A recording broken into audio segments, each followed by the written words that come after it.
En esta ocasión analizaremos brevemente las pruebas de coagulación y además evaluaremos una prueba que cada vez está ganando más importancia, que es la tromboelastografía. Para hablar de esto, nosotros debemos remontarnos a la fisiología de la hemostasia, la cual ya la revisamos en otro video, pero en esta ocasión hablaremos casi que específicamente de la hemostasia secundaria y las pruebas que evalúan dicha hemostasia. Tenemos entonces que la coagulación tiene diferentes vías. En la hemostasia secundaria tenemos dos vías: la vía extrínseca, que requiere de un factor que no está en la sangre, como es el factor tisular. Ante una lesión vascular se libera, eh, sobre todo de los subendoteliales, el factor tisular, que a su vez activará el factor 7, es una vía rápida, y ya entrará a la vía común activando el factor 10. El factor 10 activará la trombina al fibrinógeno, que finalmente hará la fibrina, que se estabiliza por el factor 13, ¿no? Y se formará la falla de fibrina. Pero hay otra vía de activación que está aquí con flechas azules, que consiste en la vía activada por contacto o por la precalicreína, también liberada por lesiones vasculares, que activará el factor 12, después al factor 11, al factor 9, al factor 10 posteriormente. ¿Sí? Aquí interviene un cofactor que es el factor 8. De manera que el TP nos está evaluando toda la cascada. Lo que se hace es básicamente agregar al plasma del paciente en estudio el factor tisular, que es la tromboplastina, es lo mismo, y cuantificar el tiempo que se demora en formar el coágulo. ¿Sí? Entonces está evaluando el factor 7, el factor 10, el factor 2 y el factor 1, que son de la vía común. Mientras que el TTPA, que es el tiempo de tromboplastina parcial activada, evalúa la vía intrínseca y también la vía común. Bueno, entonces nos da una idea del factor 11, del factor 9, del factor 10, igual de la vía común. Y tenemos finalmente el tiempo de trombina, que es el tiempo que se demora la trombina en formar la malla de fibrina. Entonces, esas serían como los principios de las pruebas y lo que evalúan. En este caso tenemos la vía intrínseca, es lo mismo, pero tenemos el suero del paciente en estudio.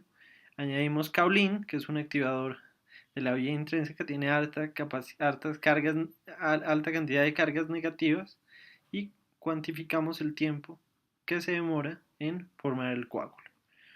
Pero también nos evalúa la vía común. Hay una variación del tiempo de trombina, ¿sí? Que es este que evalúa la vía extrínseca, de protrombina, perdón, que es el INR, que es básicamente el principio se da es porque necesitamos ver la ventana terapéutica de los cumarínicos, en este caso el más utilizado, la warfarina. Esto se da es porque el factor tisular que se utiliza para calcular el tiempo de protrombina pues procede de diferentes lotes que pueden tener actividad distinta. Entonces se quiere estandarizar un poco eso para que la ventana terapéutica sea lo más óptima posible. Para ello se divide el tiempo de protrombina del paciente sobre el tiempo de protrombina normal y se lo eleva a un índice estandarizado. De manera que el último que nos falta revisar es, lo último que nos falta revisar en este caso es, con base en estos tres tiempos, que podríamos tener alterado. Si tenemos nosotros los tres tiempos, TP, TTPA y TT normal, pues, y el paciente está asintomático, es un paciente que tiene una coagulación normal o conservada. Si tiene síntomas hemorrágicos, puede ser debido a dos cosas.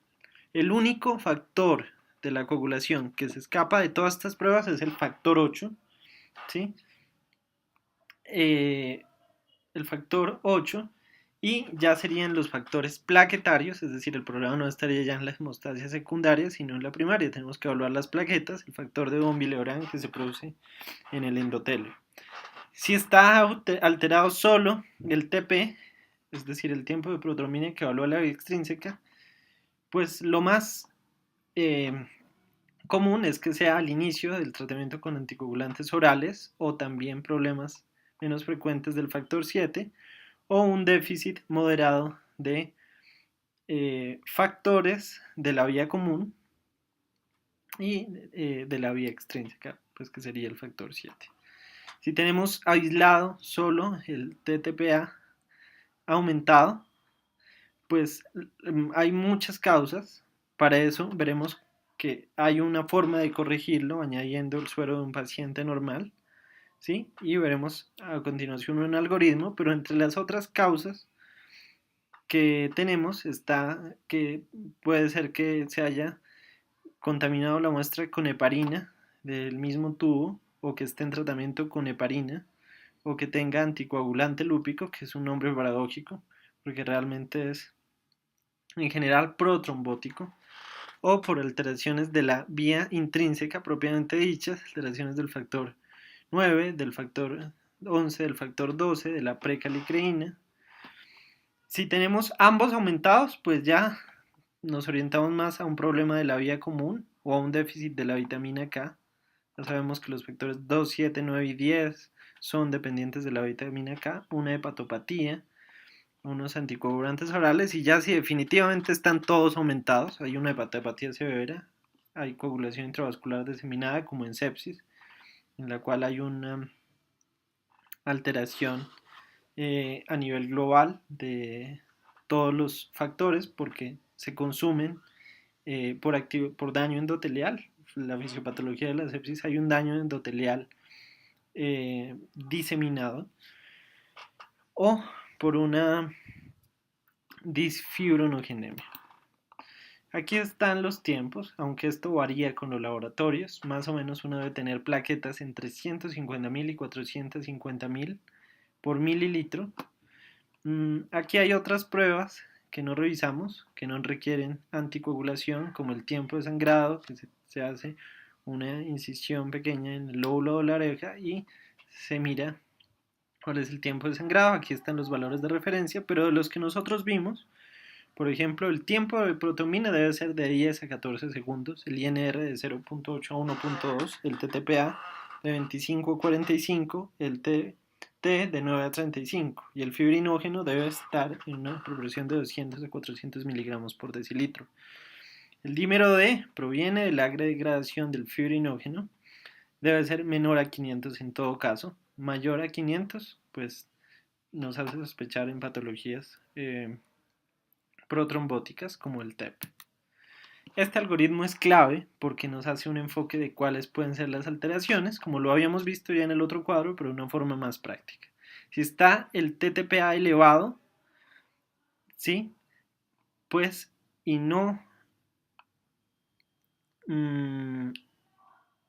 corrige con plasma, si no corrige con plasma, entonces es porque no es un problema de déficit de factores, sino porque hay algún inhibidor específico, ¿sí? Puede ser un fármaco, o hay anticoagulantes circulantes como la heparina. Pero si corrige con el suero, de un suero normal que tiene los mismos factores, pues es probablemente un problema de los factores de la vía intrínseca, como el factor 9, factor 11, el factor 12, la precalicreína. Acordémonos que las hemofilias son problemas que están dados y se miden con el TTPA. Si tenemos un TP elevado y hace una corrección con plasma normal, pues es probable que también tengamos un inhibidor específico. Pero si corrige, entonces probablemente sea un déficit del factor 7 o anticoagulantes orales. Un TT elevado, aislado, ¿sí? Habla más bien de un problema del fibrinógeno o que tenga tratamiento con heparina. Si todos están aislados, puede ser un problema de la vía común, como el factor 2, factor 10, fibrinógeno, o un déficit de vitamina K o hepatopatías, básicamente. El anticoagulante lúpico, pues la pregunta que debemos hacernos es: ¿se asocia siempre al lupus eritematoso sistémico? ¿Inhibe la coagulación o es un anticuerpo? Pues lo que sabemos es que la mayoría de pacientes que presentan este anticoagulante lúpico no tienen LES.